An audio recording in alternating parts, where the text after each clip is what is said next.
close. The Houston Astros pitcher Justin Verlander talks about the Detroit Tigers' rebuild process and what he misses most about Detroit.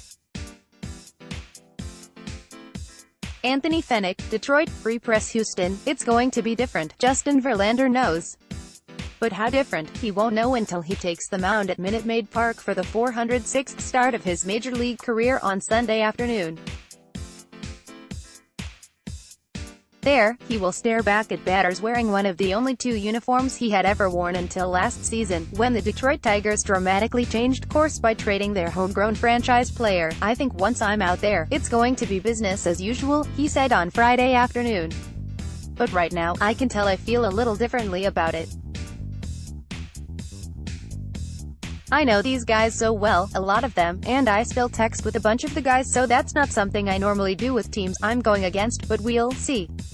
I'll probably have a little more nerves Sunday morning than maybe for a typical regular season start, but like I said, once you step on the mound, it's game on." That likely isn't good news for the offense-challenged Tigers or their fans, many of whom have yet to come to grips with the sight of Verlander pitching for the Houston. A lot has changed since that last-minute trade which sent Verlander packing on the final day of August last season. He went to the Astros, dominated, won a World Series championship and then hopped on a private jet to Italy, where he married supermodel Kate Upton. More, Justin Verlander wants to pitch until he's 45. Ace talks bounce back. "It's crazy how quick things can happen," he said. "It seems like it was forever ago almost. So much has happened since the trade and everything's happened so quickly. I'm a married man now with a World Series ring and a wedding ring. More changes will be coming." Upton announced on her Instagram account on Saturday morning that she is pregnant. But the more things change, the more they stay the same. Verlander is doing with the Astros what he did for the majority of his decade-plus with the Tigers, posting Al Cy Young Award quality numbers. This season, he is 9-4 with a 2.05 ERA and 0.828 WHIP in 20 starts and was named to his 7th All-Star team. His start Sunday makes him ineligible to play in Tuesday's game, for as much publicity as the Astros' analytical impact received from his instant success last season. Verlander had long since returned to form. He made only one significant pitch selection change, throwing mostly four-seam fastballs as opposed to two-seam. He said he thinks the visibility of pitching in the postseason was the biggest reason for that publicity. "It was much easier to notice when I got here because we were pitching for a championship team going to the playoffs," he said. "There was a few little things that I changed, but I know it got a lot of publicity because of the analytics here, and that's what made me return to Cy Young form, but I was already there.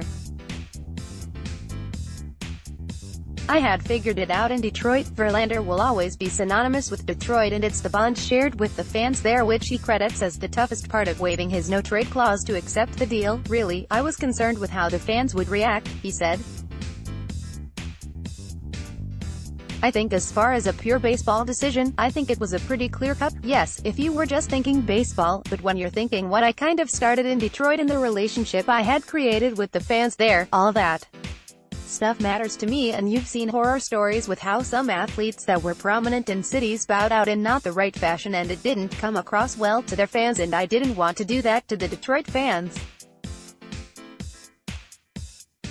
I wanted to leave on a good note and not leave a sour taste in their mouth, and I think everybody understood that the organization was going in a different direction, and I desperately wanted to win a World Series, and the opportunity wasn't going to be in Detroit at that juncture." Verlander said he still keeps up with how the Tigers are doing.